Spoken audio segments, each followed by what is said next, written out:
The marker flares dropped by the Pathfinder aircraft confirmed his suspicions. This was no routine raid.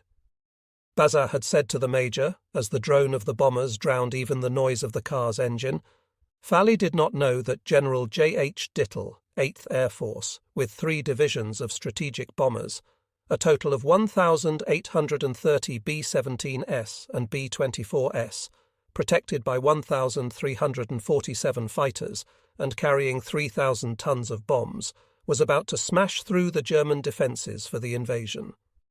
He did not know, nor could he count the aircraft, but he suspected that something exceptional was afoot. He knew that only some 320 German aircraft were available to oppose that aerial steamroller. The thought of the few dozen German fighters made him feel sick. Turning back, he ordered his driver, "We're going back to headquarters." Over the roads of the departments IL, Vennes, and Meuse, the car tore towards Château, north of Picot. They could hear the noise of battle in front of them and the roar of aircraft overhead. Behind them, in the Canton Bayonne area and along the coast, a very heavy aerial bombardment appeared to be in progress. The skyline was shrouded in the smoke and dust of explosions. The car turned off the main road. A short distance away lay the shadow. But surely this was machine gun fire and the rattle of submachine guns. Fally whipped out his pistol and leapt out of the car. "Careful, Major B. Tote!" called out too late. "Hands up!" yelled a man with a submachine gun at the ready. The general managed to fire 2 shots from his Walther pistol before the submachine gun opened up. Fally and Bat were mown down. Thus, in the early dawn of June 6th, the battle for France claimed its first general. The commander of the 91st Air Landing Division was dead before he could issue a single order. In Strong Point W5, Second Lieutenant Jan was listening to the drone of the bombers. His battle headquarters was no bunker, but merely a hole in the sand shored up with planks. Behind the anti-tank wall, from where he stood, the sea looked a hazy grey. Corporal Hine was coming along the trench. "I have an uneasy feeling here, Lieutenant," he said. "Shouldn't we put all men on action stations?" "Why?" asked Jan. "Even if the invasion comes, they're bound to bomb and shell us first. Better leave the men under cover as long as possible." Hine nodded. "Have special rations issued to them," Jan ordered. "Food is always a good idea, and we've got plenty in store, enough for at least a week." A new wave of twin-engine bombers was coming in from the sea in impeccable fly-past formation, going to cross the coast north of us, Jan thought aloud. But he had hardly finished speaking when, to his horror, the first wave wheeled right and, flying down the coast, made straight for the strong point. Jan ducked into his foxhole, still watching the giant birds through his binoculars. Now the bomb bays opened as if moved by invisible hands. The bomb doors folded back, and almost at once the bombs came tumbling out, dropping with their curious wobbling motion. Whining, binoculars down and face pressed into the ground, an infernal roar, flashes like lightning, smoke, stench. That lot dropped this side of the macadamized road, Jan registered. Already the next wave was coming in. More crashes and bursts on the far side of the road this time, but the next stick was again on the near side, and the screech seemed to come straight at Jan's dugout, louder and louder, going right through him. And then it happened. A giant fist grabbed the lieutenant and flung him against the wall of his dugout, smacked him right on the turf, and covered him with a cartload of sand. "Must get out," was his first thought. He dug himself free. His shoulder felt as if it were on fire. His left arm was numb, and already the next wave of bombers was approaching. Jan raced over the dune and tumbled into a very flat bomb crater. Almost unconsciously, he registered that the enemy must be dropping its notorious anti-personnel bombs, bombs with advanced detonation and high fragmentation effect. "Get out of this shallow crater, no cover here," Jan said to himself. He ran over to the concrete block which barred the macadamized road and which formed a safe angle with the anti-tank wall. He threw himself down in the little hollow that the wind had scooped out in the sand at the base of the concrete block. His body was covered here, as though by a projecting roof. Among the bomb bursts, he could now hear the crackling and popping noise of a fireworks display. The ammunition bunkers, Jan realized, were going up. Suddenly, everything was quiet. Jan picked himself up from his sandy hollow and ran through the strongpoint, which was still shrouded in smoke and dust. All the fortifications they had laboriously dug and built through the weeks had been churned up like a children's sandpit. The 75mm anti-tank gun was a heap of twisted metal. The 88mm gun had taken some bad knocks. 2 ammunition bunkers had blown up. The machine gun nests had been buried by avalanches of sand. Casualties, fortunately, were small since the men had been sitting in their bunkers. True, the bunkers had been hit, but the bombs had not pierced the reinforced roofs. The mess corporal's assistant came running up to Jan. He was an elderly man from the Ruhr. "Everything is wrecked here, Lieutenant. The stores are on fire. Everything's wrecked," he cried, his face pale. In a serious voice he added, "We've got to surrender." Lieutenant Jan, 23, but having learned on the Russian front how to lead men, could sense the rising panic. Panic was a soldier's worst enemy. More strongpoints fell to panic than to enemy weapons. That was something he knew from Russia. "Have you gone out of your mind, man?" Jan said to him. "If we had always surrendered in Russia in this kind of situation, the Russians would have been here long ago." Raising his voice, he commanded, "All troops, fall in for entrenching.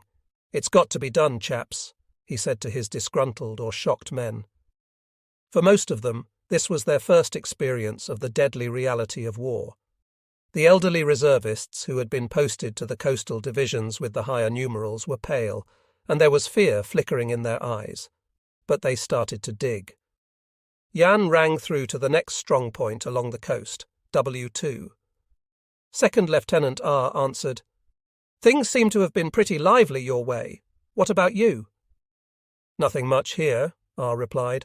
"Looked as if they were after your lot." And indeed they were after W5.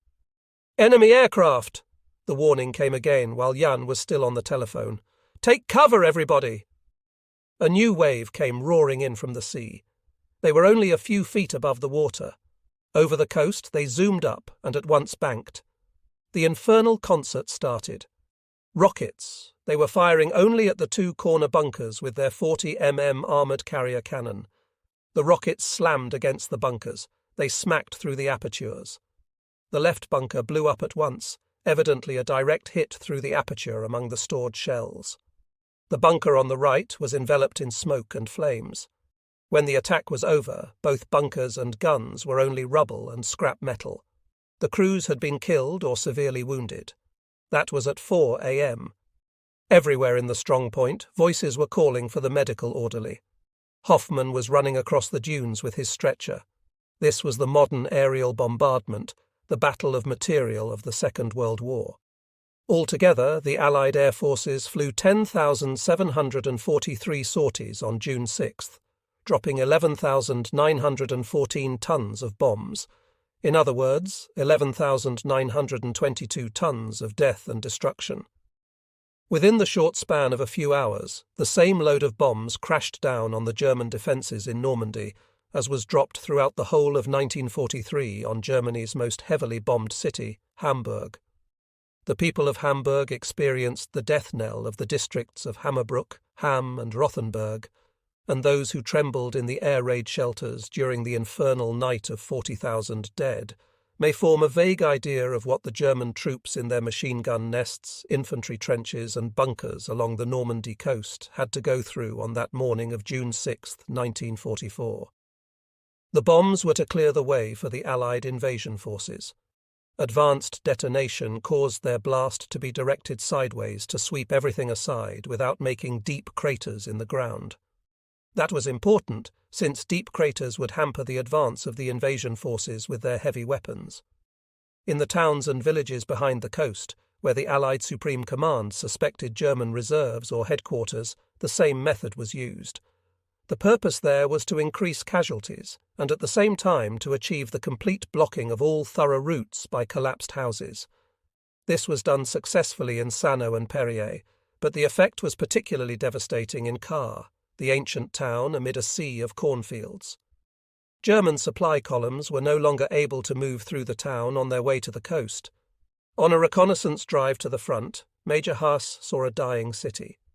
The suburb of Vejle, with its bridges over the Orne and its canal, was a burning chaos. German infantrymen were only able to leap through the gaps left open by flames and crashing beams. Out of the black smoke rose the venerable towers of the Abbey Church of St. Stephen and the Church of the Holy Trinity, the former founded by William the Conqueror in the 11th century. He was buried in St. Stephen's. A simple stone slab commemorated the man who, setting out from Normandy in 1066 with his famous 619 Norman dragon ships, had conquered England. That was an invasion in the opposite direction. William the Bastard, then still Duke of Normandy, fed 60,000 men across to England in his sailing ships, Normans, Frenchmen, Bretons, Flemings, and a few German contingents. At Hastings on October 14, 1066, he defeated an English army in that memorable battle, which lasted from morning until late at night, and which cost King Harold and his brothers their lives. William became King of England and was dubbed the Conqueror. And now, 878 years later, the English and their allies were returning to William's grave with thunder and lightning. A hail of bombs was shaking the walls and towers of St. Stephen's. William's city was being reduced to rubble, belated retribution for the Battle of Hastings. The Allied bomber strike, as a trailblazer for the invasion army now approaching aboard 5,000 transports and landing craft, fully reflected America's material superiority. The seaborne assault units were to set foot on French soil with the least possible risk, in order to establish the initial beachheads. Not a stone of the German defences was to be left standing, not one bunker and not one gun was to survive the inferno. Wire obstacles were to be atomised. Not a man of RL's coastal divisions was to come out of that hell alive. Nothing was to be left that could offer any resistance to the disembarking Allied troops. Safety first, that was Eisenhower's motto, safety for the men under his command. It was the tactics of abundance, the tactics of mobilizing a fabulous mass of inanimate material against an enemy to spare the lives of one's own men. Safety first was the motto of the modern battle of material and of the whole struggle for Normandy. As the smoke of the bomber defensive lifted and a pause occurred in the raging inferno, they came off the 5 selected landing points. There appeared 6 battleships, 23 cruisers, 122 destroyers, 360 motor torpedo boats, and a few hundred frigates, sloops, and patrol boats. Under cover of this greatest armada in naval history sailed the most gigantic accumulation of ships ever seen by human eyes, 6,480 transports, landing craft, and special-purpose vessels. The defenders in their coastal positions now saw before them the originals of all the silhouettes they used to be shown in lectures: assault craft, anti-aircraft vessels, gunnery vessels, and infantry landing craft. The guns of the warships now began their bombardment. Across the landing fleet, it was an impenetrable box of steel, sealing off the invasion coast from supplies and reinforcements. Was it possible that along the beaches between V and Ore there was a single German hand left to press the trigger of a machine gun, to fire an artillery piece, or to throw a grenade? And yet fire was still coming out of the pockmarked crater landscape. The time was 4:15 a.m. An enemy warship approached with a high bow wave. An American destroyer was racing inshore. Sergeant Hine came running up at the double. "Permission to fire the field gun, Herr Lieutenant," he called out to Jan. Jan nodded. "Fire!" Crump went the field gun, short. Crump, still too short. The destroyer now turned broadside on, and from it, in quick succession, came 3 barks. The first salvo dropped in the dunes behind the strongpoint. The second fell short into the water, but the third was bang on target. The field gun, a 16, the old field gun, was smashed to smithereens and its crew killed. All they had left was the damaged 88 mm anti-aircraft gun, its crew feverishly working on it. An artillery spotter aircraft flew over the strongpoint and back out to sea. It was lost from sight, but evidently it delivered its message. The heavy naval bombardment began, continuous, uninterrupted hell. Blow upon blow, the huge shells crashed into the strongpoint. Trenches were levelled, barbed wire was torn to shreds, minefields were blown up, bunkers were drowned in the loose sand of the dunes. The stone building with the telephone exchange crumbled. The fire control post of the flamethrowers received a direct hit. Many men broke down under this hurricane of fire. They pressed their hands against their ears, screamed and cursed. Others lay in the sand, weak with despair. Posts were no longer relieved. Then a cry went up. "The ships!" The cry had a galvanizing effect. "The ships!" Jan pressed his eye against the scissor telescope. What he saw seemed beyond comprehension. The landing fleet, ships big and small, countless ships, each with a barrage balloon flying from its stem, there was no doubt left. They were also coming by sea, in spite of the bad weather, and they were coming at low tide.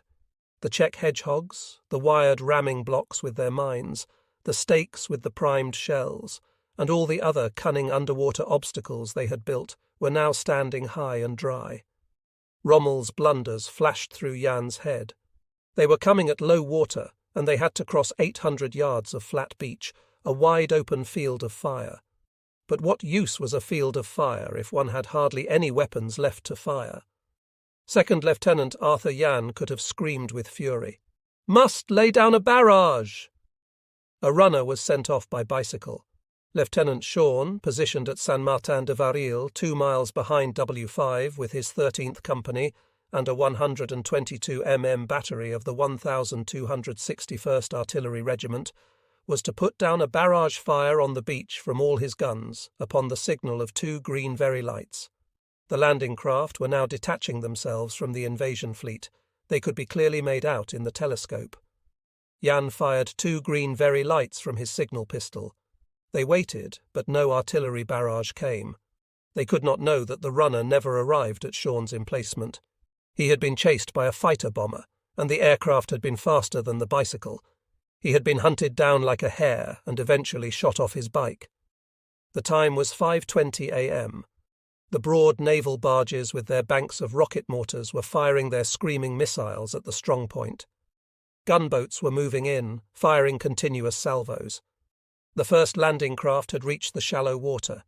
They ran aground. The men leapt out. They threw off their life jackets. Evidently they were engineers. They made straight for the exposed foreshore obstacles to detonate the booby traps, and so clear the approaches for the ships which would come in at high water. Jan was thinking a range of 500 yards. Experience in Russia had taught him that they should be allowed to come closer, to within 100 yards. At that range the invaders would be at their mercy. But he saw wave after wave of them coming in. He could not afford to wait. "Open fire!" he shouted to the right and left. "Open fire!" The order was repeated and passed on through the trenches. Machine gun nests were positioned inside the turret of a half-buried captured ancient Renault tank. Lance Corporal Friedrich sat behind his machine gun, his spectacles as thick as magnifying glasses. Everyone knew that what Friedrich aimed at, he hit. His bursts were quite short. The running men saw only the spattering sand in front of their feet before they were caught in the fire. The machine gun on the left wing of the strong point was also stuttering, forcing the disembarked engineers to get down on the sand. It caught the leading group of the second wave, mowing them down by the side of their boat. The mortars were belching out their 50 mm shells, but what was that? Strange monsters were approaching through the water, amphibious tanks with huge rubber skirts, turning them into nightmarish spectres. They had reached the sand and were rumbling up the open beach towards the anti-tank ditch. Was there no hope of getting the 88 mm gun to work again? At last its barrel was traversing, firing at the men in W5. It was like music, that unmistakable crump of the 88 mm, the queen of all guns of the Second World War. The leading tank ran straight into its shell, not a direct hit, but enough for the tank to be flung aside, disabled. "That's the stuff! Keep it up! Fire!"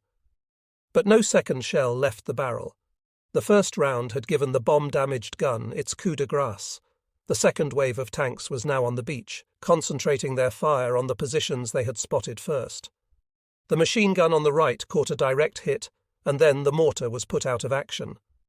Only Friedrich in his Renault tank turret was still blazing away at the beach, pinning down the disembarked infantry on the waterline. And then they got him too.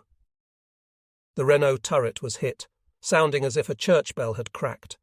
The fragments shattered the machine gun and tore up the lance corporal's leg.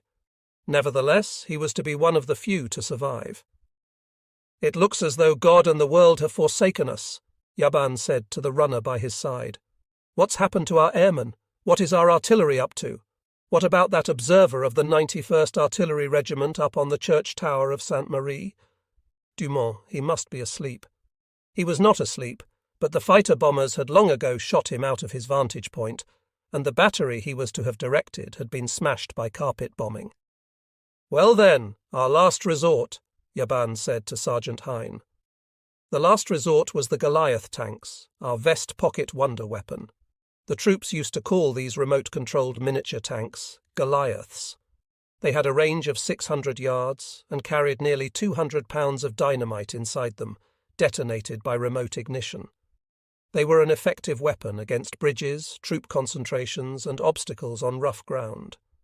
They were hardly visible as they hobbled towards their targets like tortoises, and were much too small a target for artillery fire. Unfortunately, their steering was rather delicate.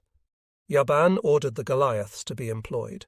The dwarf tanks rumbled off, but the men at the remote control boxes tried to guide them towards the enemy armour, but the steering did not work.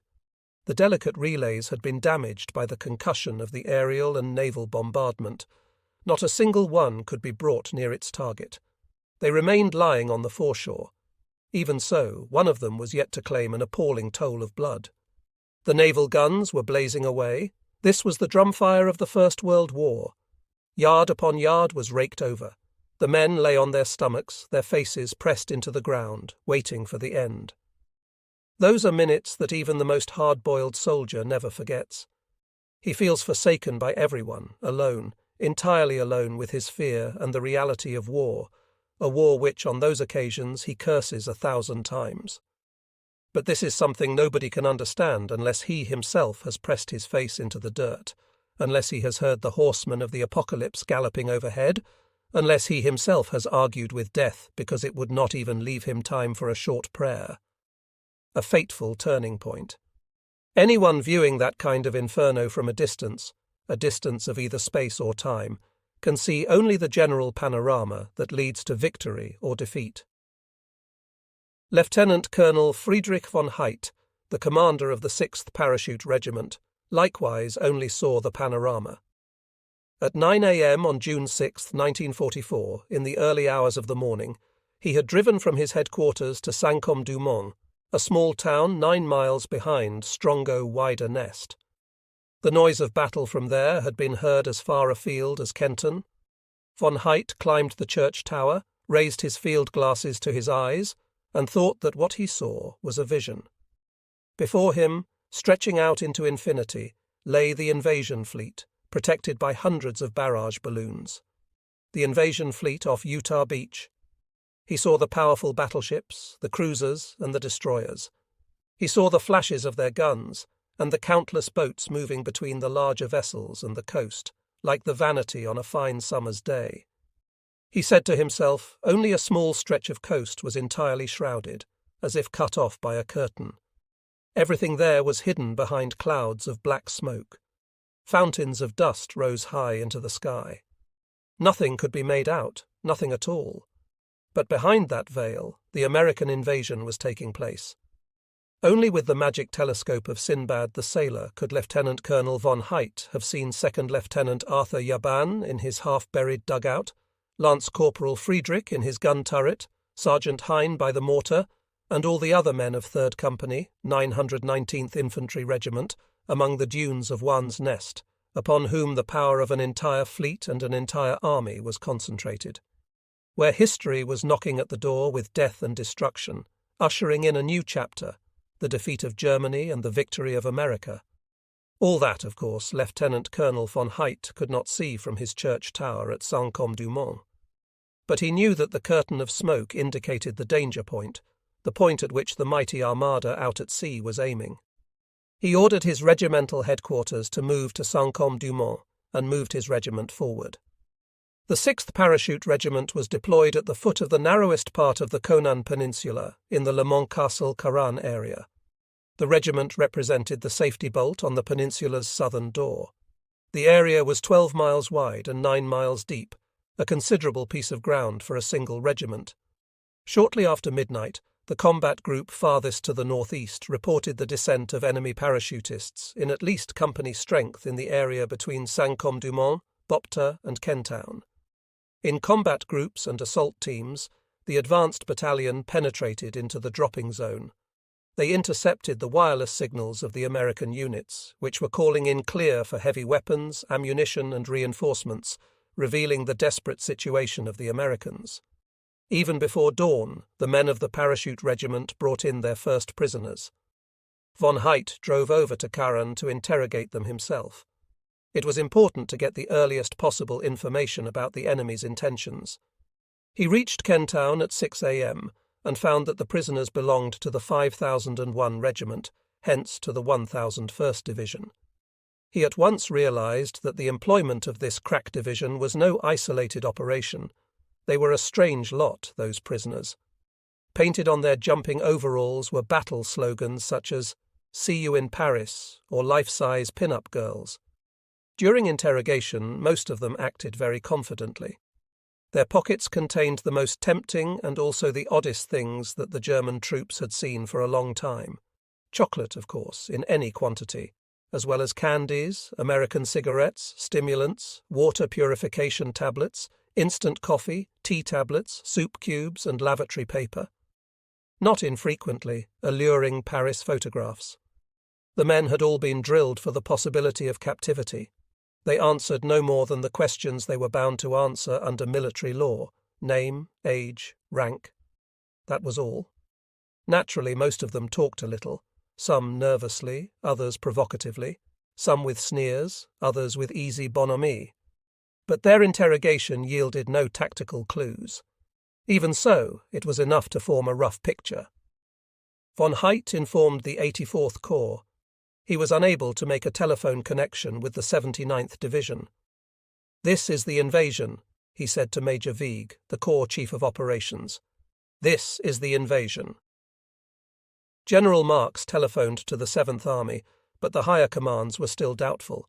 They still would not believe it. They had made up their minds that the invasion would come at the narrowest point of the channel, in the P-Cal. The combat groups consisted each of a parachute battalion with 75 mm anti-tank guns and one battery of 88 mm anti-aircraft guns. But as they had been stationed at considerable distances from each other and were continually subjected to attack by enemy aircraft, they arrived in the Saint-Côme-du-Mont area at intervals of more than an hour. The battalion commanders were briefed and, as their combat group arrived, sent forward into action. The 1st Battalion in the direction of Sainte-Marie-du-Mont-Méline, the area of Strongo-Wider Nest. The 2nd Battalion in the direction of Turville, where the 795th Georgian Battalion had its positions. The 3rd Battalion was kept back to protect the flank. At first, the action of the two battalions progressed well. Presently, however, they came under heavy fire from Sainte-Marie-G and Sainte-Marie-du-Mont. Would they be able to save Strongo-Wider Nest? Meanwhile, the 10th, the 158th, the Grenadier Regiment, and the Assault Battalion Mrs. Schmid had joined action with the air-landed enemy at St. Mary GLE, and the 10, the 157th, the Grenadier Regiment, was sent into action from the west against the air landings along the Murder River. It is difficult now to reconstruct who gave the order for joining action: 84th Corps, or 91st Air Landing Division to which the regiments belonged, or 79th Division. In any event, the units were sent into action too late, and what was far worse, no artillery was moved up with them, and no armoured or anti-aircraft support was given them, a fatal mistake. It underlines the fact that the two German divisions directly affected in the American air landing zone were without their leaders at this decisive hour. F had been killed, and Schahn was still on his way back from that accursed Ciel, which was to have been held in Rennes. The German units were unable to advance against the mortars and automatic weapons of the American paratroops, who had established themselves in the hedgerows and orchards. They were pinned down. When Sean returned to his headquarters towards noon and received the reports about the first countermeasures, he immediately realized the danger of the situation and tried to make good the mistake by bringing up 2 heavy artillery batteries and armour. Would they be in time to save the strong point W5? Poor Jan was waiting in vain. Towards noon on June 6th, only a few sporadic rifle bullets were being fired from the churned-up trenches and infantry dugouts on his dune, useless rifle bullets against the tanks, which by then were standing outside the anti-tank wall as if on a practice range. They were firing point-blank into the strong point. The American infantry had also moved up right against the anti-tank wall, but they did not yet risk leaping over it. An assault team of 15 to 20 men was lying near one of the abandoned Goliaths. They were poking fun at the wonder weapon. One of them flung an egg-shaped hand grenade at it. He missed, and everybody roared with laughter.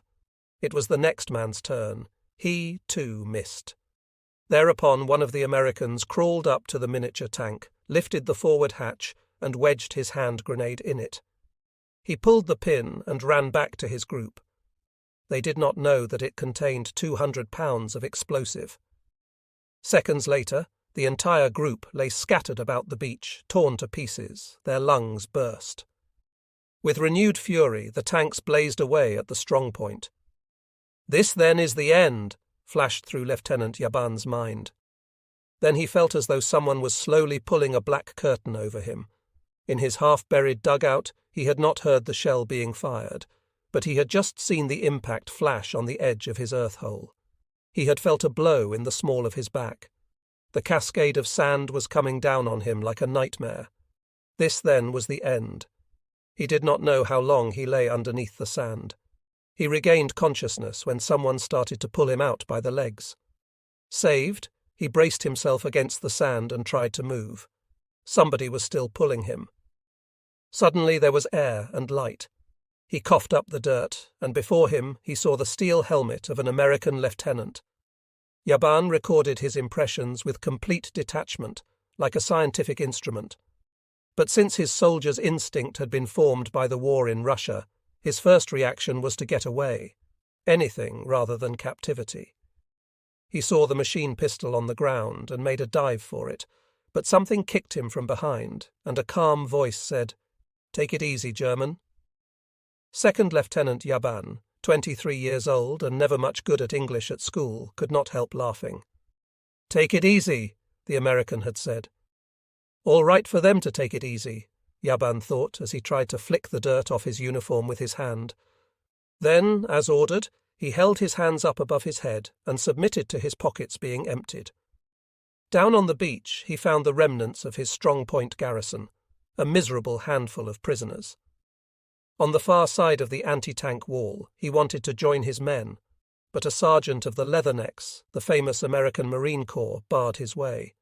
He took him by the arm and dragged him some 50 yards away from his men, casting hostile sideways glances at his knight's cross. The cross was dangling from his collar, the ribbon held up only by the shoelace with which, like most other officers, Yaban had secured it underneath his shirt collar.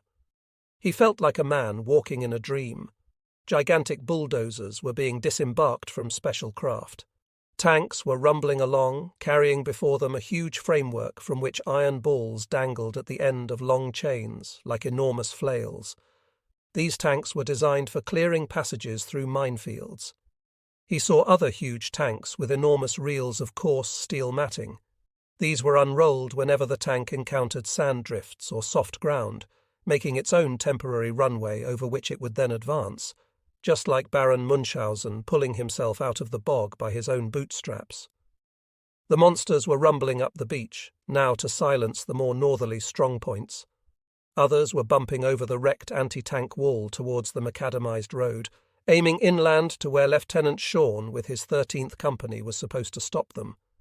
But he would no more be able to halt them than Lieutenant Matz with his reserve of 3rd Company, who, together with most of his men, had been killed by the naval gunfire barrage while attempting a counter-thrust.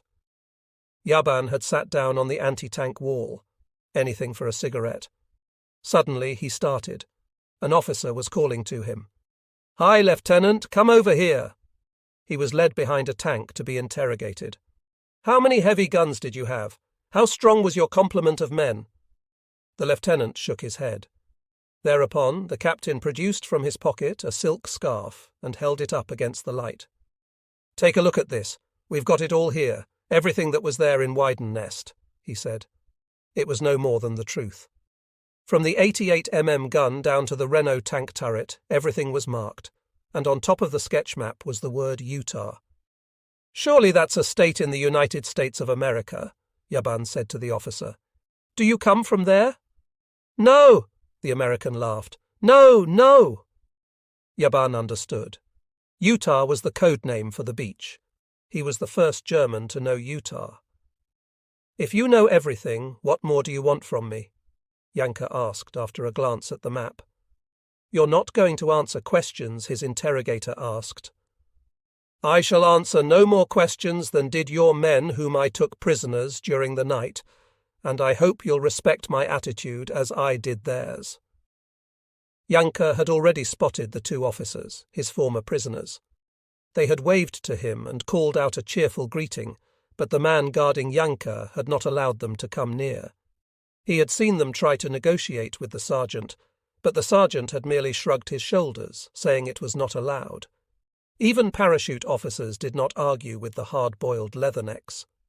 Nevertheless, Yanka realized that with these witnesses nearby, he could safely invoke the rules of war. This knowledge encouraged him. "So you won't talk?" the officer once more angrily grunted. "No," Yanka said emphatically. "Oh, go to hell!" The sergeant again took him by the arm and led him back to the anti-tank wall. The sergeant sat down in an infantry foxhole. At the same moment there was a bang. Chunks were flying through the air. German guns were shelling the beach. It was the 10th Battery, 1261 Army Coastal Artillery Regiment. One battery was not very much considering what might have been achieved by concentrated artillery fire, but here too there was just not enough material available, and the confusion of command made things worse. The naval commander was responsible for fire control against naval targets, while the army was responsible for fighting ground targets. This arrangement produced an endless string of errors. From his battle headquarters on a hill overgrown with gorse, Colonel Triple, commander of the 1261 Regiment, had been watching the landings in front of Weiderstandsnest through his scissor telescope. He ordered his 10th Battery with its 170mm guns to shell the beach.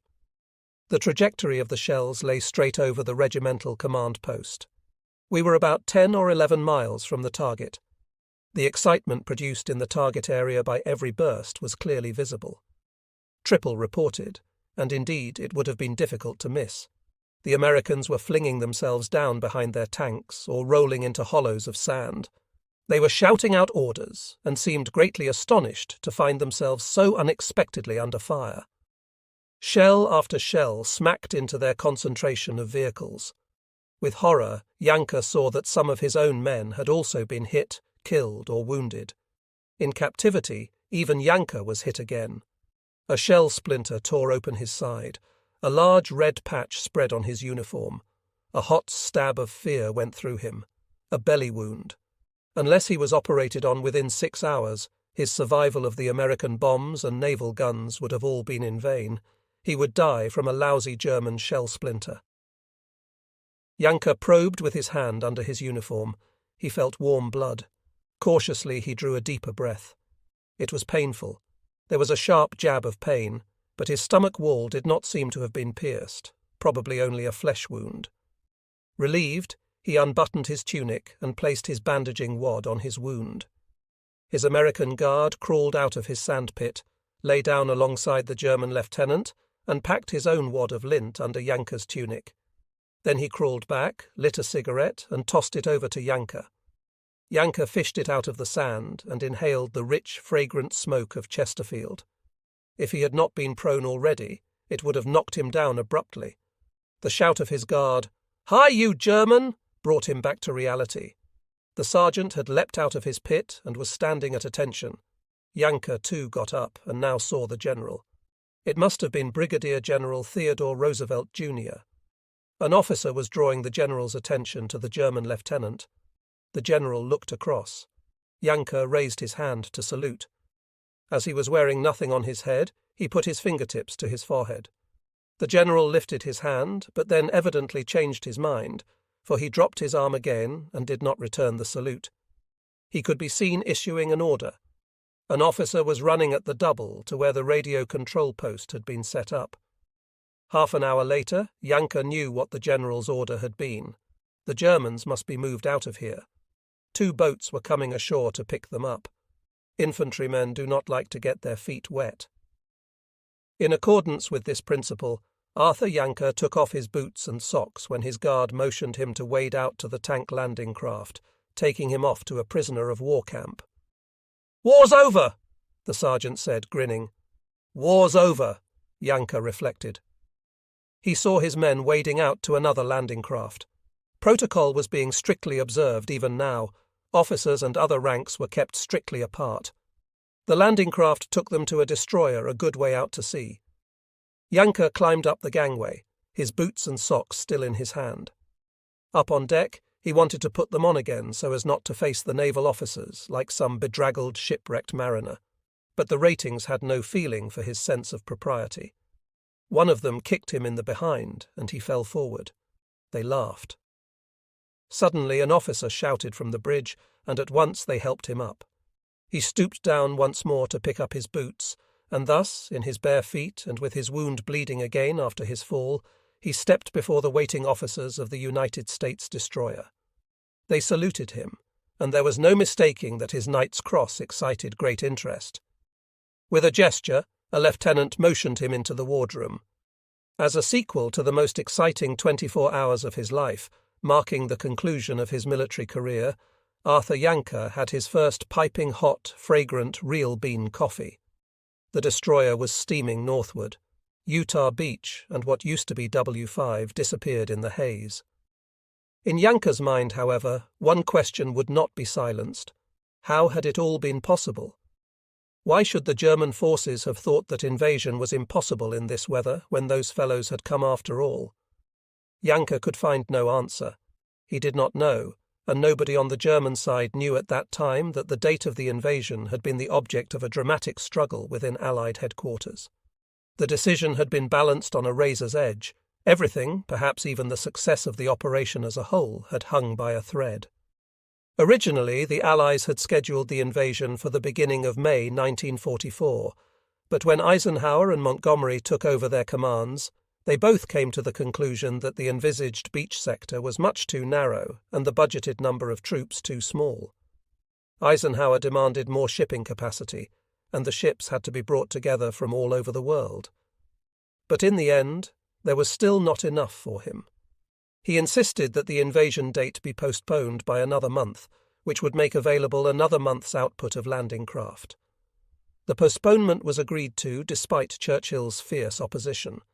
The British Prime Minister was afraid of political difficulties with Moscow, since he had firmly promised Stalin the Western invasion for the beginning of May. The exact date of the landing in June had to be determined on the grounds of tidal conditions. The question merely was, should the land be made at high water or at low water? From numerous aerial reconnaissance photographs, Allied headquarters were aware that new gun positions and beach obstacles of all kinds had been under construction on the French coast since the spring of 1944. It was obvious what Rommel intended those obstacles for. If an invasion fleet arrived on the incoming tide or at high water, when the obstacles were submerged and invisible, many landing craft, troop carriers, gunboats, rocket boats and amphibious tanks, in addition to flat-bottomed barges, would hit those insidious obstacles, break up against the ramming blocks, rip open their hulls on the steel girders, or be torn to pieces by mines and pressure-detonated charges. The entire landing operation might end in disaster. Eisenhower and Montgomery therefore decided on a landing at low water. The advance across a beach devoid of all cover was to be made possible for the infantry by means of tanks. Moreover, the plan envisaged that immediately prior to the seaborne landing, the German defensive positions would be eliminated by heavy aerial and naval bombardment. Once a landing had been effected, the beach obstacles were to have been instantly removed so that the landing of troops could be continued during the rising tide. As for the timetable of the seaborne landing, the fleet had to approach the coast under cover of night. But on the other hand, it required an hour's daylight for the preliminary bombardment and the landing manoeuvres. The airborne troops, for their part, who were to be dropped at important key points behind the lines in order to seize bridges and block roads, needed moonlight for their operation. On the strength of all these prerequisites, June 5th was worked out as a suitable date. It was the date when the desired conditions of the tide and moon phase coincided. The British and American Secret Services employed 1,000 tricks to mislead the German signals experts in their calculations of the most likely time and place for the invasion. An entire ghost army, complete with dummy hutments and dummy ships, was built up, and even after the first landings in France, it strongly suggested that further enormous troop concentrations were standing by in the county of Kent in order to strike at a different point. Sure enough, this ghost army was spotted by German aerial reconnaissance.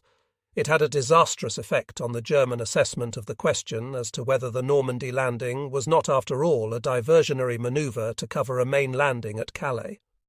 Thus, everything was most ingeniously planned and calculated down to the last detail. The technical resources available to the Allies were insuperable. Behind them stood the unlimited economic capacity of America, functioning without enemy interference. As a result, everything went according to plan right up to June 5th, everything that is, except the weather. The weather god appeared to be on Germany's side. Throughout May, the weather had been fine. Originally, Captain Stagg, the chief meteorologist of the Allied Supreme Command, had forecast favourable weather also for the first week of June. On Saturday, June 3rd, Eisenhower sent a signal to the American Chief of Staff, General Marshall. "We have a genuine chance of good conditions." But then the weather broke. The meteorological team predicted strong winds, low cloud cover, rain, and poor visibility for June 5th, 6 and 7. Yet these were the only days on which low tide was at the required time.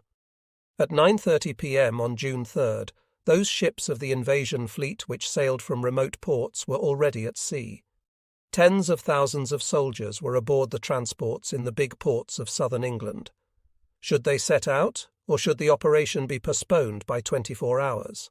That was the question posed by the weather.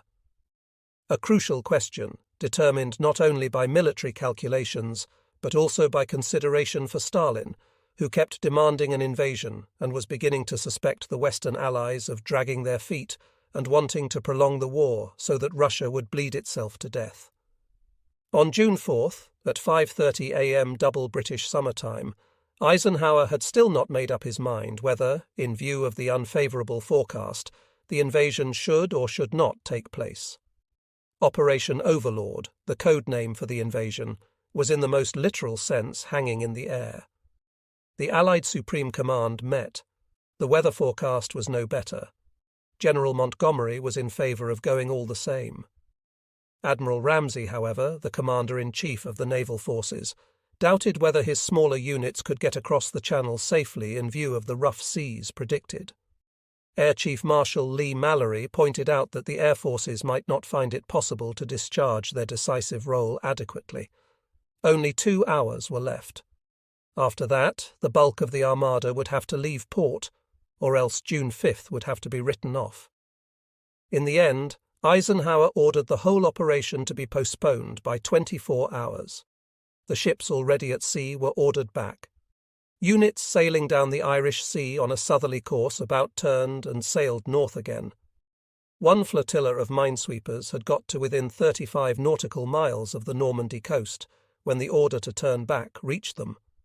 One convoy with landing craft did not receive the order at all, and continued blissfully unaware on its dangerous course. Destroyers were sent chasing after it, but they failed to find it. In the end, some aircraft succeeded in halting the convoy, but by then the invasion had merely become more difficult. On Sunday, June 4th, at 9:30 a.m. double British summer time, the decision was made. It was made by Eisenhower not, as the legends have it, after profound soul-searching or from a personal heroic resolution, but on the strength of the meteorologists' verdict. From their far-ranging weather observations over the Atlantic, they had established the presence of a small ridge of high pressure wedged, as it were, between two depressions coming in from the west. This high was bound to bring an improvement in the weather for Monday and Tuesday, June 5th and 6th. Eisenhower thereupon ordered, D-Day will be June 6th, 1944. And that is why the invasion came at a time when all German higher commands believed it to be impossible because of the weather prevailing on Monday. While the United States destroyer with Second Lieutenant Yanker on board was ploughing its way through the seas towards the English coast, back in Normandy, now the crucial theatre, a dispatch rider stepped up to Lieutenant Colonel von der Heydt, the commander of the 6th Parachute Regiment, 1st Battalion.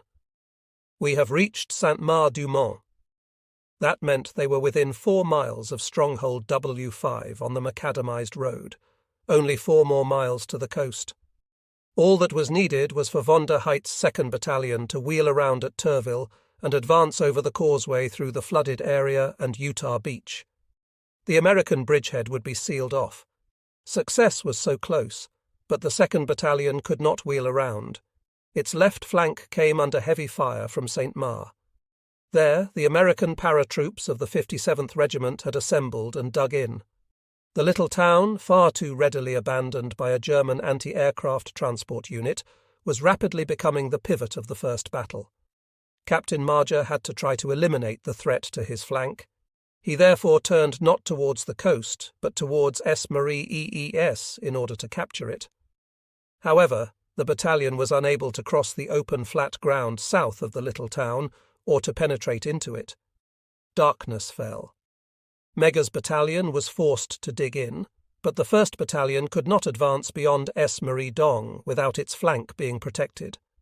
That damned little town, S. Marie, was the reason the 6th Parachute Regiment could not make its last successful leap towards the landing beach, and the assault battalions of the 91st Air Landing Division and the 79th Division likewise came to grief against this fatal key point.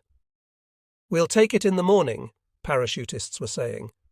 "We can manage it in the morning," was also what Colonel Byng of the 1058 Grenadier Regiment said to General Fonan when the General placed Lieutenant Colonel Seidel's 2 heavy motorized artillery battalions, 456 and 457, under his command. "We'll crack it in the morning," said Major M. Meade, the commander of Assault Battalion Arm OB Commando 7th, when he was told at Azila that Captain Limieri with his Panzer Jaeger was on his way to join him.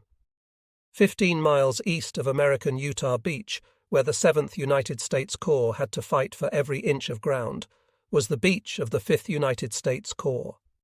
It lay between the 2 coastal townships of Viville and Seville, and its code name was Omaha.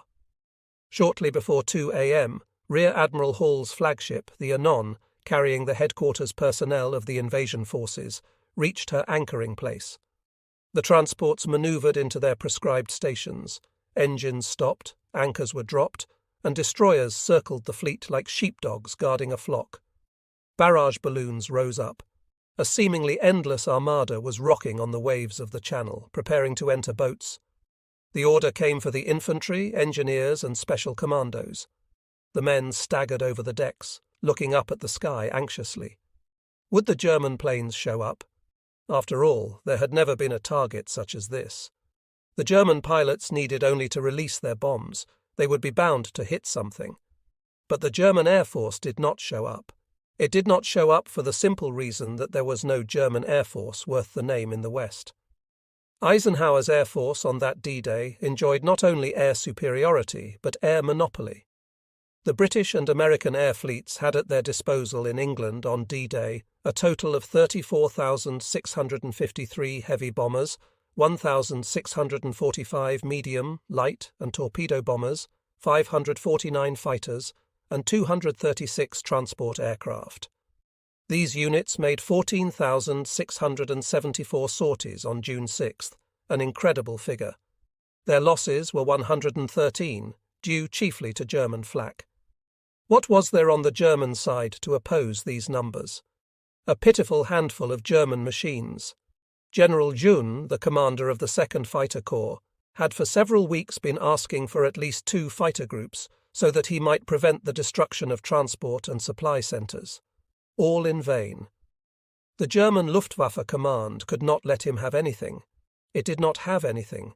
It needed every fighter plane to oppose the Allied attacks, which had been going on since the middle of May on the German hydrogenation plants at Pollitz near Stettin and Luna near Halle, in order to prevent a further decline in the production of German motor and aircraft fuel. That was why Eisenhower's invasion fleet could safely ride the waves off Normandy. That was why Allied amphibious tanks could calmly set out to swim to the shore. That was why the landing craft bobbing about on the waves could calmly be filled with infantry. Not a bomb, not an aircraft cannon, not a machine gun disturbed the swarming raft at sea. Field Marshal Speer had a total of 319 aircraft available for operation on June 6th. Of that total, 100 were fighters. 12 German fighter-bomber sorties, literally 12 sorties, were made into the area of the Allied beachheads. 10 machines were immediately involved in aerial combat and had to drop their bombs prematurely. Thus, the early light of dawn on June 6th revealed one of the most decisive aspects of the campaign, an aspect which was to become decisive for the entire subsequent course of military operations. The weakened Luftwaffe units were no longer able to pierce the vast Allied air umbrella which covered Eisenhower's invasion. The ratio was 1-50. The German Luftwaffe was outmaneuvered. The most important weapon of the Second World War had been knocked out of the hands of the German command. The Luftwaffe had been broken by the excessive demands made on it in the east and in the south. It was involved in the heavy defensive ground fighting, obliged to hold reserves ready for action over the Reich, and engaged in the most costly air battles against the bomber streams of the Royal Air Force at night and against the bombers and fighters of the 8th and 15th United States Air Forces flying in from Italy and Britain during the day. The Allies had conquered the air, and it was in the air and from the air that the fate of the invasion was decided. The fact that the few German fighters that took off to engage the enemy, often many times a day, succeeded nevertheless in shooting down numerous enemy aircraft testifies to the courage and skill of individual fighter pilots. It does not, however, alter the fact that the German forces in Normandy simply lacked 2 vital arms, an air force and a navy. One German naval operation, a very small operation, illustrates what could happen and the risks to which Eisenhower's enterprise was exposed. In spite of Allied superiority, the naval forces in French coastal stations were alerted by Naval Group West headquarters in Paris towards 1:50 a.m. The alert also reached Lieutenant Commander Heinrich Hoffmann, the leader of the 5th EBO flotilla in Le Havre. The first reports about the approach of enemy naval units were followed by the order to leave port to recon with 3 boats, T-28, the Jaguar, and the Mo. Hoffmann set out at 3:30 a.m. Like sharks, the naval hussars swished through the waves. They roared up the channel and at 4:30 a.m. came up against a smoke screen. They raced through and before them lay Eisenhower's invasion armada. In order to hide from German coastal artillery, it had surrounded itself with a smoke screen. Hoffmann and the other 2 skippers had the shock of their lives. As far as the eye could see was one enormous, unending fleet. "It's impossible. There can't be that many ships in the world," said Hinrich Furka, the rating in charge of the Jaguar's pumps. The vast armada was guarded by 6 battleships, and around these circled 24 destroyers. Commander Hoffmann, aboard T-28, stared at the scene mesmerized, but went into attack just as if this were merely a naval exercise. The British battleships Warspite and Rills spotted the German E-boats and opened fire. Zigzagging, the German flotilla advanced as they swung round and released their torpedoes. 18 deadly tin fish shot out from their tubes. The lookouts in the British warships saw the impending disaster. By brilliant manoeuvres they evaded the torpedoes, but one Norwegian destroyer did not get out of their way in time. She was hit and blew up, but Hoffmann and his E-boats had already vanished through the smoke screen. The boats of the 5th and 9th flotillas stationed in the harbour bunker of Cherbourg likewise left base.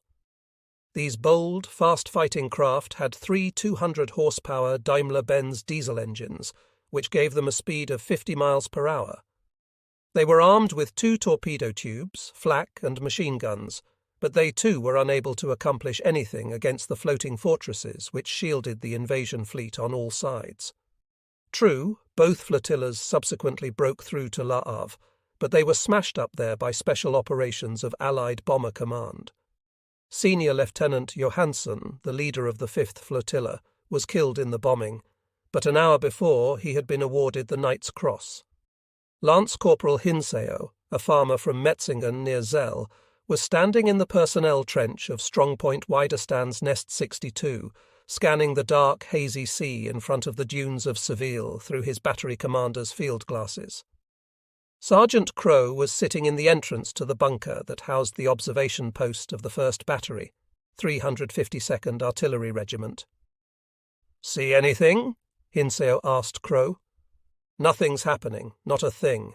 The big one is still absolutely motionless, but there are more ships coming up now, and our naval gunners from Port and Besson are firing light signals, 2 red and 2 green.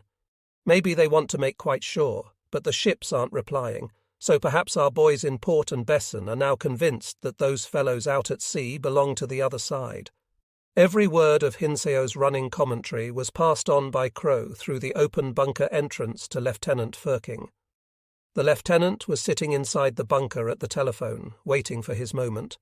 The moment when he would give the 4 105 mm howitzers of his 1st Battery back in positions near Houterville the target indication and fire order. "They're taking their time," remarked 2nd Lieutenant Grass, the observation officer.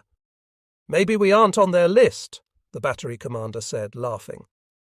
On getting the alarm from Major Peacat, they had immediately driven up from their comfortable billet in Muir-Fernan-LR's farmhouse at Houterville. The Strongpoint, under Sergeant Pye with about 19 men of the 726th Grenadier Regiment, was already on alert. "Bombers above the clouds!" Sergeant Crow called out. They listened as the air above them was vibrant with noise, and then began the inferno of bomb bursts. They ducked their heads, but only 2 bombs fell within the position of the Strongpoint. Everything else came down on the open ground behind them. They looked at each other and sighed with relief.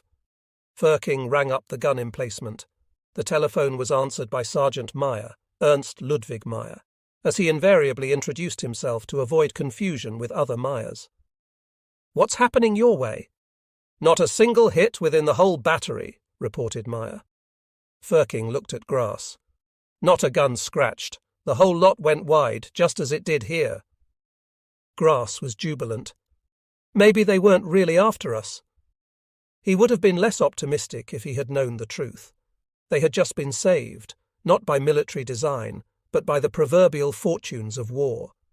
Chance had worked in their favour. A force of 329 B-24 bombers had been instructed to smash the strongpoints along the 4 miles of Omaha Beach and to silence the batteries and their implements with 13,000 super-heavy bombs.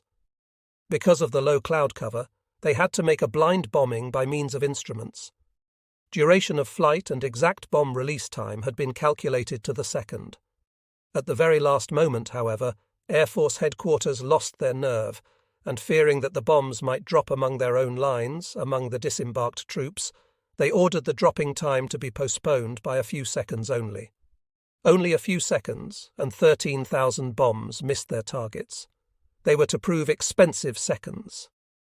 They were to cost General Eisenhower the lives of many American soldiers.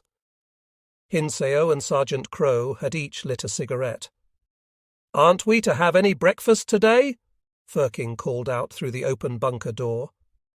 Hinseo pulled an army loaf out of his haversack. He cut several thin slices and spread them thickly with butter. There was a strange silence. The curtain of haze which had covered the sea lifted. Firking came out of the bunker. He wanted his breakfast, but first he picked up the binoculars. He leaned back against the bunker wall. "Holy smoke," was all he said. "Holy smoke, here they are." and he saw what hundreds of officers and troops in the strong points and defence posts behind Omaha Beach were seeing at the very same minute. And all of them uttered the same cry of amazement and shock. The invasion fleet, Lieutenant Firking stood in a trance. "But that's not possible! That's not possible!" he was muttering. Then he thrust the binoculars into Hinseo's hand and rushed into the bunker, and now the lance corporal saw what had so shaken his battery commander. The invasion fleet, ships as far as the eye could see.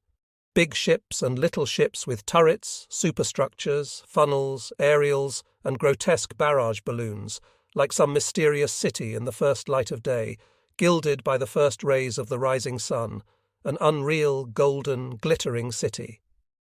Abruptly, Lance Corporal Sallow called out, "The big one is coming in!" Shore landing craft on our left off Ville were making for the beach. In the same instant, the air began to ring with a new note. It was like the deep, swelling sound of a church organ. The heavy naval guns were putting down a protective barrage in front of their disembarking forces. The first shells dropped close behind Strongpoint 62. The newly dug foundations of a bunker appeared to be their target. "Go on! Fill it up!" Hinseo grunted. Sergeant P., the platoon leader of the Strongpoint garrison, came running up. He was bleeding at the throat, just a little splinter, nothing serious. He waved away questions. "Everything all right here?" Hinseo grinned and said, "So far, yes." He looked across to the large transport which had anchored off the strongpoint. "They're getting into the water now," he called out. He raced back to his command post. Calmly, Hinseo reported to the observation bunker. Landing troops disembarked, barking from the big transport. Sergeant Crow came out and looked towards the sea. "They must be crazy! Are they going to swim ashore right in front of our muzzles?" And indeed they swam, a distance of 200 yards. Then they gripped their shoulder belts and waded through the water, which came up to their chests. And not a shot was fired from Strongpoint 62. As soon as the aerial and naval bombardment was over, Colonel Goth and Colonel Chorus, the commanders of the 916th and 726th Grenadier Regiments, who were holding the coastal sector of the 352nd Division between the Vire Estuary and Port-en-Ban, had called all strongpoints. The telephone wires were found to be entirely intact, with the strict order to all commanding officers: "Hold your fire until the enemy is coming up to the waterline." The men behind the guns and machine guns were obeying the order. The 352nd Infantry Division was waiting behind Omaha Beach. Hinseo, behind his MG-42 in Strongpoint 62, was waiting too. Inside the bunker, Firking was sitting at the telephone. "Target Dora, all guns, range 4,850, basic direction 20+ impact fuse," he instructed the gun position officer back at Hooterville. Calmly, he added, "Wait for the order to fire." Hinseo was crouching behind the machine gun. On the slope over to the left was the trench with the 3 machine guns of the Strongpoint garrison. In front of it was the mortar position on the forward side of the dune, with the infantrymen behind the observation post. Close by was the signals bunker. 2 more of these useful mortars were in place, and then the moment had come. The Americans from the transport were now knee-deep in water. The range was 400 yards. "Target Dora, fire!" Firking shouted into the telephone. Hinseo, a lad of 21, was no passionate soldier. He was a farmer. Heroics had never appealed to him. He was the company commander's Batman and had shown his abilities in organising butter, eggs, cider and Calvados. But now he had to fire a gun. The war had assigned him a new part, and he fired. He curled his forefinger around the trigger, and the first burst streaked from the muzzle. The bullets smacked into the water. They caught the first wave of Americans. They sprayed them from end to end. Over to the left, the machine guns of the strongpoint were stuttering. The mortars began to whoop away. Screaming, the shells of the first battery at Hooterville came sailing over, laying down a barrage of gunfire on the beach. Bloody Omaha. Fox Green was the name given in the American operations plan to the length of beach in front of Strongpoint 62. 2 assault companies of the 16th United States Infantry Regiment were to gain a foothold here. They had jumped into the water from their landing craft in the firm belief that there was no German gun left intact on shore, that there was not a machine gun to open up on them, and that not a single German grenadier was left lying behind a rifle as Hino's MG-42 mowed down the first wave in the shallow water. American hopes of a quick success evaporated at that point. It was exactly low water. The tide was no longer receding, but the flood had not yet begun to rise. The dead, therefore, remained lying in a few inches of water, and the wounded crawled behind them for cover against the bursts of machine gun fire. Anyone gaining the dry beach, in spite of the murderous defensive fire, immediately pressed himself into a hollow of sand or tried to get what cover he could behind the sleepers of a field railway. That was the point towards which Lieutenant Firking, from his observer post up in the bunker, was now directing the barrage of his 105 mm howitzers from Hooterville. By 8 a.m., not a single American infantryman had reached the base of the dune in front of Strong Point 62. Over to the west of Seville, in the Ville area along the stretch of beach marked in the American maps as Dog Green, the situation was exactly the same as at Fox Green. Assault battalions of the 116th Infantry Regiment were to have taken that beach with the support of amphibious tanks, but the rough seas had been too much for the tanks. Their motherships had lowered them too far offshore. One after another they had sunk. Only 2 had gained the beach, and they had been instantly shot up by German artillery. Thus, the plan to have the armour clear the infantry's path over the stony beach and up the steep dunes had failed. But plan or no, the infantrymen had been launched into action. Chilled through and wedged tightly together, they were being ferried to the beach in the small landing boats. Over their heads, the naval bombardment roared away, but everything seemed to go wrong. The naval gunfire overshot the German frontline positions. More disastrous still was the mistake made by the naval craft carrying rocket mortars. The fire of the German coastal guns prevented these broad naval barges from getting close enough inshore. Consequently, they launched their rocket salvos from too great a distance, and instead of smashing into the German positions, the rocket shells with their wide radius fragmentation effect burst right in front of the waterline, forming an impenetrable, deadly curtain of fire in front of their own infantry. With a trail of spindrift from their bows, the first wave of large landing craft was racing shoreward. 6 of them, 2 were hit by German gunfire and sank on the spot. The other 4 reached the first sandbank, ran aground, and dropped their ramps. The GIs leapt into water, which was waist-deep, and waded towards the beach. Here, too, they walked straight into the fire of the German machine guns. No one could hope to describe the scene better than the American infantrymen who went through this inferno and survived it. In the account of the 1st Battalion, 116th Infantry Regiment, we read, "As if this were the signal for which the enemy had waited, all boats came under criss-cross machine gun fire. As the first men jumped, they crumpled and flopped into the water. Then order was lost. It seemed to the men that the only way to get ashore was to dive headfirst in and swim clear of the fire that was striking the boats. But as they hit the water, their heavy equipment dragged them down, and soon they were struggling to keep afloat. Some were hit in the water and wounded, some died there and then, but some moved safely through the bullet fire to the sand, and then, finding they could not hold there, went back into the water and used it as cover, only their heads sticking out. Those who survived kept moving forward with the tide, sheltering at times behind underwater obstacles, and in this way they finally made their landings. Within 10 minutes of the ramps being lowered, a company had become inert, leaderless, and almost incapable of action. Every officer and sergeant had been killed or wounded. Within 20 minutes of striking the beach, a company had ceased to be an assault company, and had become a forlorn little rescue party bent upon survival and the saving of lives. Things were the same in the Waville sector at Dog Green, and exactly the same again farther along at Fox Green and Easy Red. All the units in the wake of the assault companies suffered the same fate. Their landing boats were blown sky high, the amphibious tanks exploded under the concentrated anti-tank gunfire. Anyone who made the beach budded severely shocked, half crazed with fear, in a hurriedly dug hollow in the sand, or tried to find cover behind the dead bodies of comrades. Shouts of "Stretcher! Stretcher!" rang out through the smoke and over the stutter of machine gun bursts, but the stretcher-bearers were themselves lying dead or wounded in the sand and in the water. Even if a tank got through the foreshore obstacles, it would get stuck on the narrow strip of sand between water and mines. Because the German fire had prevented the engineers from clearing passages through the minefields, the assault regiments of the 1st United States Division and the teams of engineers clung to a strip of beach barely 100 feet deep. They could not get a step farther.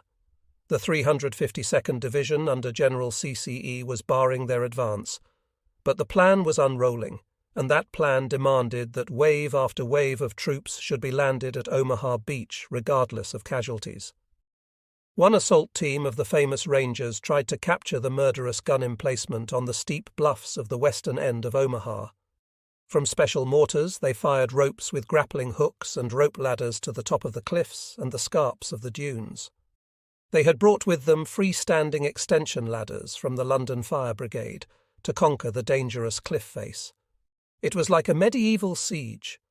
The German defenders cut the ropes and tipped over the assault ladders. They rolled down boulders on top of the climbers, sprayed them with machine gun fire, and tossed hand grenades down the cliff. It was a massacre. Omaha Beach was less than 4 miles long, some 18,000 feet, and 4 hours after the first assault, there were 3,000 dead or seriously wounded lying on that strip of sand and shingle, a dead or badly wounded man every 6 feet, an appalling trail of sacrificed lives. At 9:30 a.m. British time, the operational report of the United States Corps summed up the situation in discouraging terms. Assault units in state of dissolution, heaviest casualties, enemy fire preventing leap across beach line, disembarked units crowded together within narrowest space, engineers unable to clear passages through minefields or to demolish foreshore obstacles, armour and vehicles immobilised on the narrow beach. In addition to units of the 716th Infantry Division, units of the 352nd were also identified. The conclusion of this report was that the Atlantic Wall was holding. General Omar Bradley, commanding the United States First Army, stared at the report with dismay. How was that possible? How could they have so misjudged the German defenders' power of resistance? How was it that an assault team of the 116th Regiment cracked a beach strongpoint and found in it men of the 352nd Infantry Division, when they had all firmly believed that the entire sector between the Orne and Veer estuaries was held by one single division, the 716th? How could Allied intelligence have made such a blunder when it was usually so accurately informed about the German defences? The reason for this fatal error was an intercepted carrier pigeon. In May, Field Marshal Rommel had been authorised to move the motorised 352nd Division from the St. Lo area far behind the coast into forward positions in the left-hand sector of General Richter's 716th Infantry Division, which until then had held the long front line between Orne and Veer single-handed. General Rommel, however, had been instructed to leave the 1st and 3rd Battalions of his 726th Grenadier Regiment in their old positions under their regimental commander, Colonel Corus. They were placed under the 352nd Division. Behind them, Rommel stationed battalions of the 916th Grenadier Regiment and reinforced the left wing with units of the 914th Grenadier Regiment under Lieutenant Colonel Haar. In this way, the Allies' chief agent for the coastal sector, Kiel, was deceived about the reinforcement of that part of the front. Towards the end of May, he finally realised his mistake when he discovered part of a new unit east of the Veer estuary, complete with headquarters at Litry. The agent was appalled and hurriedly dispatched a carrier pigeon with this vital information. To make sure, he dispatched yet another with the same message. But for once, chance seemed to be fighting on the German side. It guided the shotgun of an anonymous German trooper of the 716th Infantry Division. He got both carrier pigeons and very nearly won a battle. None of that, of course, was known to General Omar Bradley aboard his flagship, the Augusta. At 9 a.m. on June 6th, he knew only that things were going very badly on the beach. Just as he was considering calling off the costly assault, Half a dozen further mistakes were to decide the outcome of the Battle of Bloody Omaha Beach. Error and chance have been the mightiest generals in all wars. This is as true of the ancient Persians, Greeks, and Romans as it is of Wallenstein and Gustavus Adolphus. In Tolstoy's War and Peace, we find this truth introduced as one of the principal factors of history. In all military trials of strength in the Allied invasion too, chance was to be of decisive importance. At the FAA headquarters, the general opinion in the morning of June 6th continued to be that the fighting on the Normandy coast was merely an enemy diversionary manoeuvre, and that the real invasion was yet to come in the Calais area. For that reason, the German reserves must not be frittered away against a dummy attack. Field Marshal von Rundstedt, Commander-in-Chief West, also tended to share this belief, even though experienced frontline commanders, as well as Divisional and 84th Corps intelligence, declared quite unambiguously that the Normandy landing was the invasion. In vain did the divisional commanders ask for help. They begged, they entreated, they cursed, all in vain. It was a disgrace. General Marx, normally a man of great self-control, fumed when he was refused permission to employ the 21st Panzer Division. The only man with the proverbial desert fox instinct to grasp the situation, and with the authority to get his assessment accepted, was away from the front. Again, the hand of blind chance, an error in the judgment of the weather prospects, had kept the one man away from the great drama who had the courage, authority, and power to override instructions from the Führer's headquarters. After many months at the front, as we have seen, he was spending a few hours on his wife's birthday, June 6th, at her home in Verberg. From there he intended to call on Hitler to make his report, but he returned to the front 12 hours too late for decisive intervention in the crucial phase of the invasion. Thus, error had eliminated Field Marshal Rommel for the first few hours. Just as capriciously, it opened the door to success for General Bradley. As the critical situation of the attackers on Omaha Beach was moving towards its climax, Bradley received a few inaccurate but rosy reports from naval observers. There was also a signal to General Hubner, the commander of the 1st United States Division, which stirred the desperate Army headquarters into action. Colonel Talley, Deputy Chief of Staff of the 5th Corps, signalled, "The assault craft are milling about off the coast like a stampeding herd of cattle, and dare not venture on land. Such vehicles and armour as have reached the beach cannot advance any farther while the German guns remain intact. They have got to be silenced at any cost, otherwise we'll lose the race." Bradley drew the correct conclusion. He ordered the fleet to bombard the coast without consideration for his own troops on the beach. It was a decision dictated by the hour. Now the strong points and gun emplacements became the pinpoint targets of ruthless shelling by 15 and 16-inch naval guns. In the headquarters bunker of the 916th Infantry Regiment, Colonel Goth was sitting among his staff officers, silent like some primordial thunderstorm. The shells were crashing around their concrete pillbox. The colonel glanced at the luminous dial of his wristwatch, 8:20 a.m. No one spoke. Like summer lightning, the flashes of shell bursts in continuous succession came through the apertures, steeping the scene in a ghostly light. A second later, it was plunged back into diffused twilight. It was impossible to tell whether the sun was shining or whether there were clouds in the sky. The sky and the horizon were shrouded in black smoke, fiery flashes of lightning, and pungent fumes. "Now they're finishing us off," Goth said. "Is the line to division still working?" The signal's non-commissioned officer flicked a lever at the telephone exchange and said, "Connection with division has been lost." Goth spoke to General CCE. "Naval guns are smashing up our strong points. We are running short of ammunition. We urgently need supplies here, General." Instead of an answer, the line went click. The connection had been cut. At the gun position of the 1st Battery, 352nd Artillery Regiment, Corporal Pell was standing by No. 1 gun, giving his orders with complete calm. The 105 mm gun was making a brave noise, but for how much longer?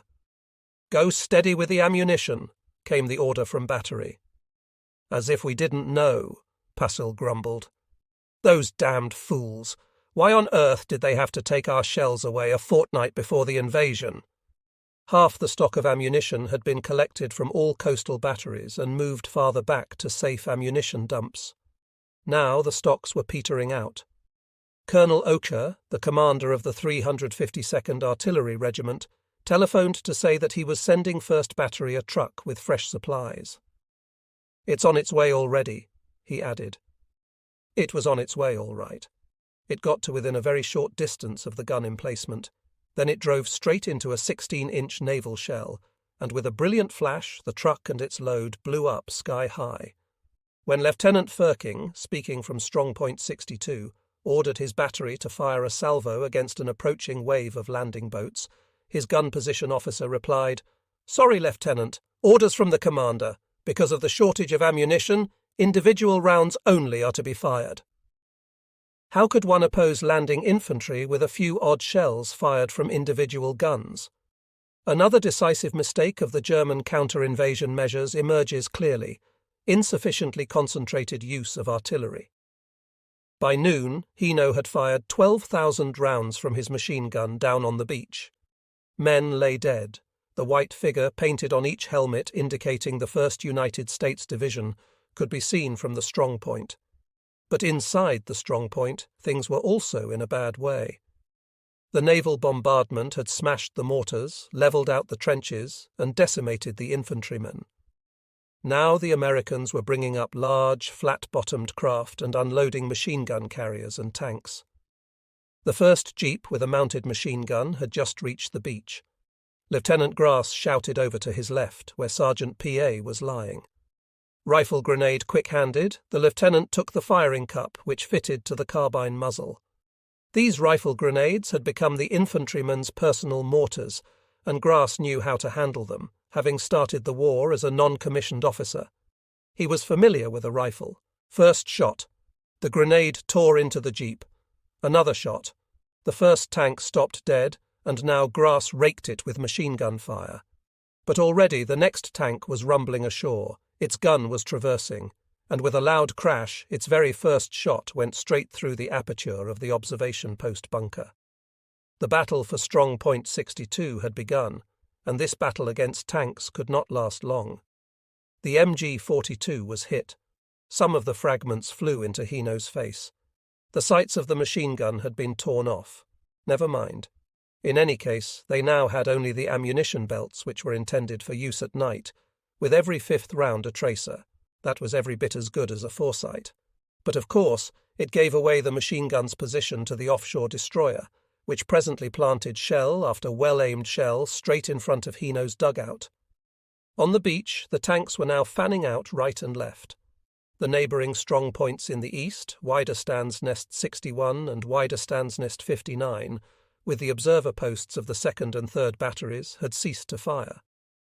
There was no view to the left from Widerstands Nest 62, but there too everything seemed to be quiet. The men inside Widerstands Nest 62 did not know that the Americans had already gained the dunes on both their flanks. Lieutenant Firking sent a last message through to his battery. "Gunfire barrage on the beach, every shell a certain hit. We are getting out." But back at the gun position, there was no ammunition left. Only Corporal Pell and Corporal Alpenbard saved a few shells for No. 1 and No. 2 guns. On the following day, Pell shot an American observer out of a fir tree with his last round.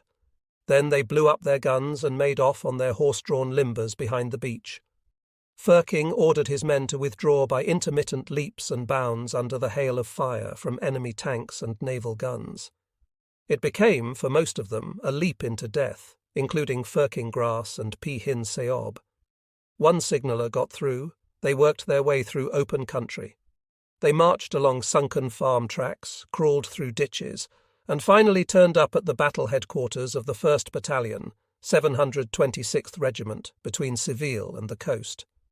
They had their wounds dressed, made their reports, and heard the battalion commander declare, "We are waiting for the tanks, then we'll kick those Americans out again."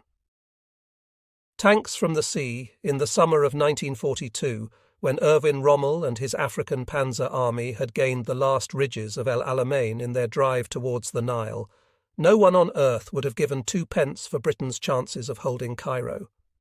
British headquarters personnel were burning their papers. Refugee trains to Palestine and Jordan were overcrowded. The British Commander-in-Chief, Auchinleck, was planning to take his army back behind the Nile and towards the south.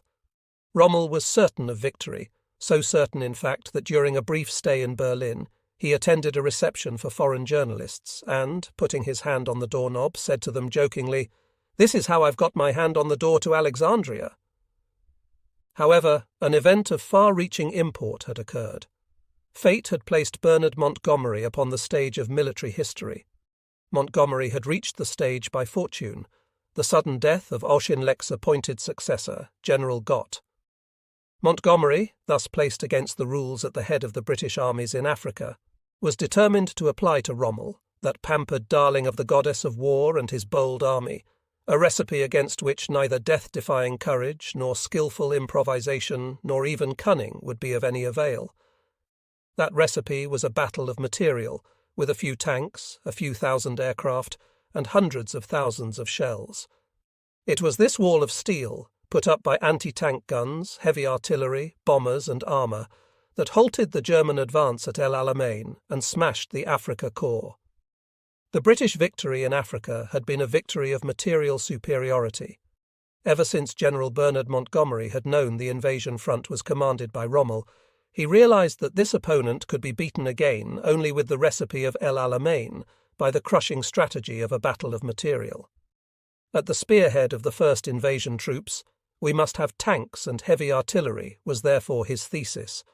Because the craft carrying the heavy guns and the special tanks against mines, the soft sand of the dunes, and the barbed wire hedges would be endangered by Rommel's underwater obstacles, Montgomery upset Eisenhower's original plan of landing at high water. He thereby foiled Rommel's plan just as he had foiled it at El Alamein. The German defences had been designed exclusively for a landing at high water. Nobody believed that the enemy would land at low water, when he would have to cross an entirely clear field of fire 800 yards deep. For that reason, all weapons along the coast had been so placed that they covered the foreshore. Montgomery deliberately accepted the risk of heavy casualties on the deep beach exposed at low tide for the sake of bringing his heavy material to bear. Events were to prove him right. Without the support of armour, his first wave would probably have shared the tragic fate of Omaha. Even so, Montgomery's calculations did not work out everywhere. The British Second Army, under General Dempsey, was scheduled to land on the western part of the Calvados coast between Arromanches and Westrume, north of Caen, on a 19-mile strip of beach. Armoured columns were to break through the German line, link up with the air-landed units east of Caen, or occupy the important road junctions of Caen and Bayeux, and reach positions 22 miles inland. By the evening of D-Day, the southernmost key point of this plan was a small town whose name we shall encounter again and again, Vire. In the first light of dawn, as the smoke of the night bombardment dispersed over the towns behind the coastline, the landing operations of the British Second Army began on the beaches named Gold, Juno and Sword. The naval bombardment began 40 minutes before sunrise. In the half-light came the bombers. They were followed by the fighter bombers, and these in turn by the torpedo aircraft. The battleships maintained their deafening concert of gunfire, and then the Tommies landed.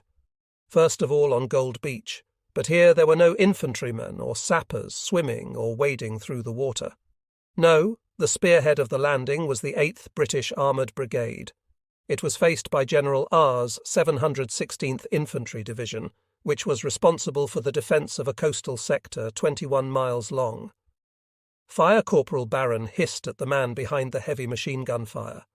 The machine-gun post was half buried in sand. Barronson himself had been wounded. The telephone was somewhere underneath the sand and could no longer transmit any orders. But then what use would the telephone have been since all wires had been broken by the aerial bombardment anyway? There was no contact left between companies, battalions and regiments of the 716th Division. The machine gun hammered away. It swept the sand a bit higher. and now the burst caught the group of Tommies running alongside the tanks. They heeled over like trees, they shouted, they flung themselves to the ground. Now a German 75mm field gun was also firing at the beach. Its first shell struck the water. A landing craft drove straight into the next one, an explosion, flames, smoke. The boat slewed round, hit the beach broadside on, turned over, burning bodies rolling on the sand. But those accursed tanks, which were coming in all the way from the deep water, were not to be halted. They crept on and on like tortoises. Others carried enormous reels with chains and steel balls. "Damn," Baronson cursed. The time was 6:30 a.m. The first tank had gained the dry beach. That was the picture over on the right on Sword Beach, and the picture was exactly the same in the centre on Juno Beach and over to the left on Gold Beach. Everywhere Montgomery's disembarking troops were encountering fire from the crater-pitted moonscape. Such German strongpoints as were still intact continued to resist, but as a fighting unit, the 716th Division had been smashed by the murderous aerial and naval bombardment. The 736th Grenadier Regiment and the 2nd Battalion, 726th Regiment in particular, had suffered heavily.